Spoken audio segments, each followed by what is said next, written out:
ঢাকা আলিয়া ও জগন্নাথের ছাত্র সংঘর্ষ, বেরোবিতে ছাত্রদল শিবিরের পাল্টাপাল্টি কর্মসূচিতে ১৪৪ ধারা জারি। সংবিধান সংশোধনে জাতীয় সংসদের বিশেষ কমিটির প্রথম বৈঠক, নেওয়া হবে বিরোধী দল সহ সব অংশীজনের মতামত।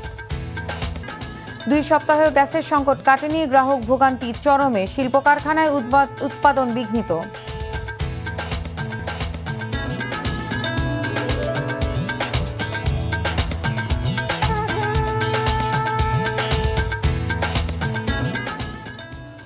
আসসালামু আলাইকুম, নার্গিস মজিদ লিমা স্বাগত জানাচ্ছি এনটিভির দেশের খবরে।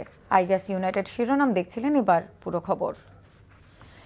১৪৪ ধারার মধ্যেই রংপুর নগরীর লালবাগ এলাকায় মিছিল করেছে মহানগর ছাত্রদল। মিছিল নিয়ে রংপুর বেগম রোকেয়া বিশ্ববিদ্যালয়ের সামনে অবস্থান করে বিক্ষোভ করছেন নেতাকর্মীরা। এদিকে ছাত্র শিবিরও লালবাগ এলাকায় অবস্থান করছে। এ নিয়ে উত্তেজনা বিরাজ করছে বিশ্ববিদ্যালয় ও এর আশেপাশের এলাকায়। এর আগে সোমবার রাতে ছাত্রদল ও ছাত্র শিবিরের সংঘর্ষের ঘটনাকে কেন্দ্র করে একই স্থানে দু দলের সমাবেশ ডাকায় রংপুর বেগম রোকেয়া বিশ্ববিদ্যালয় এলাকায় ১৪৪ ধারা জারি করে প্রশাসন। গতরাতে ব্যানার টানানোকে কেন্দ্র করে রংপুরের বেগম রোকেয়া বিশ্ববিদ্যালয়ের ছাত্রদল ও ছাত্র শিবিরের নেতাকর্মীদের মধ্যে সংঘর্ষে বেশ কয়েকজন আহত হয়েছে। এই ঘটনায় আজ দুপুরে বিশ্ববিদ্যালয়ের ১ নম্বর গেট এলাকায় প্রতিবাদ সমাবেশ আহ্বান করে ছাত্রদল ও ছাত্র শিবির। উদ্ভূত পরিস্থিতিতে ১৪৪ ধারা জারি করে জেলা প্রশাসক, ক্যাম্পাস ও আশেপাশের এলাকায় অতিরিক্ত পুলিশ মোতায়েন করা হয়েছে। এদিকে ছাত্রদল ও শিবিরের মধ্যে সংঘর্ষের ঘটনায় বিশ্ববিদ্যালয়ের শিক্ষক মাসুদ রানাকে প্রধান করে ৩ সদস্যের তদন্ত কমিটি গঠন করেছে বিশ্ববিদ্যালয় প্রশাসন। ঝিনাইদহের মহেশপুর সীমান্তে বিএসএফের গুলিতে এক বাংলাদেশি আহত হয়েছে। সে উপজেলার শ্যামকুর ইউনিয়নের লড়াইঘাট মাঠপাড়া গ্রামের মুজিবুর রহমান খাঁর ছেলে রুবেল। খবর নিশ্চিত করেছেন মহেশপুর ৫৮ বিজিবি সংশ্লিষ্ট শ্যামকুর ইউনিয়ন পরিষদের সাবেক চেয়ারম্যান আমানুল্লাহ এবং একই ইউনিয়নের ৬ নং ওয়ার্ডের দফাদার মুক্তার মীর।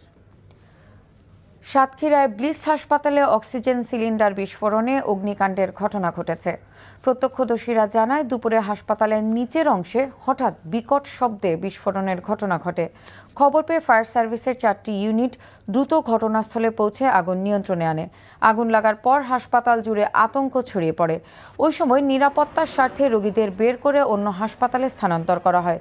তবে এই ঘটনায় কোনো হতাহতের ঘটনা ঘটেনি। ফরিদপুরে বন্ধ করা হলো নিবন্ধনহীন ৫ বেসরকারি হাসপাতাল ও ডায়াগনস্টিক সেন্টার। দুপুরে জেলা প্রশাসক ও জেলা সিভিল সার্জনের যৌথ অভিযানের নেতৃত্ব দেন civil surgeon doctor Mahmudul Hasan. অভিযানে আলজারা স্পেশালাইজড, লিলি প্রাইভেট হাসপাতাল অ্যান্ড ডায়াগনস্টিক, মেডিকো হাসপাতাল and diagnostic, Holy City private হাসপাতাল এবং মামনি ডায়াগনস্টিক সেন্টারের কার্যক্রম বন্ধ ঘোষণা করা হয়। নেত্রকোনার কলমাকান্দা উপজেলার খারনই ইউনিয়নে পাহাড়ি ঢলের কারণে রানীগাঁও গোবিন্দপুর সড়কের একটি অংশ মারাত্মকভাবে ক্ষতিগ্রস্ত হয়েছে। সকাল থেকে টানা বৃষ্টিপাত ও প্রবল স্রোতের ফলে সড়কের একটি অংশ ভেঙে গিয়ে বড় গর্তের সৃষ্টি হয়, যা যান চলাচলের অনুপযোগী হয়ে পড়ে। ভাঙ্গা সড়ক দিয়ে কোনো ধরনের যানবাহন চলাচল করতে পারছে না, ফলে স্থানীয় এলাকাবাসী চরম দুর্ভোগে পড়েছেন। শেষ করছি নতুন কুড়ি ফুটবলের খবর দিয়ে। তীব্র পারিবারিক অনটন, সামাজিক প্রতিবন্ধকতাকে বুটের তলায় নিয়ে অদম্য ছুটে চলা আজ ফারিহা মনিকে দেশসেরা বালিকা ফুটবলারের মর্যাদায় বসিয়েছে।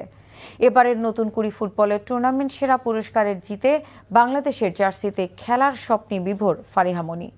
নাটোর থেকে হালিম খানের তথ্য ও ছবিতে আরও জানাচ্ছেন কুশল ইয়াসির।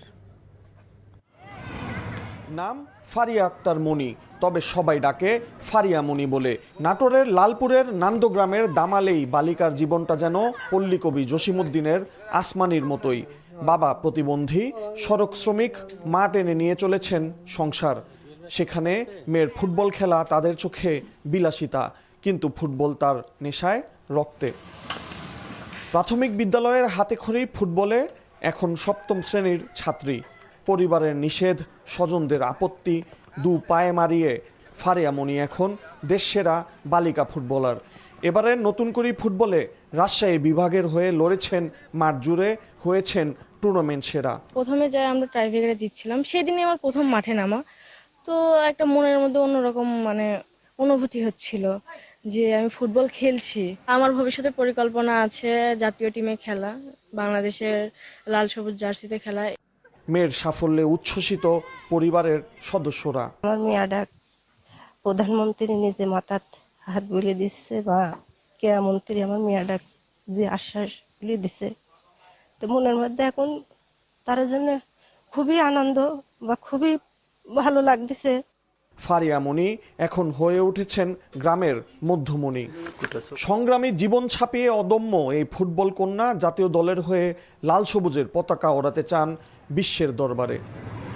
কুশল ইয়াসির, NTV স্পোর্টস ডেস্ক। খবর শেষ করছি, যাবার আগে আইগ্যাস ইউনাইটেড শিরোনামগুলো জানিয়ে দেব আরও একবার।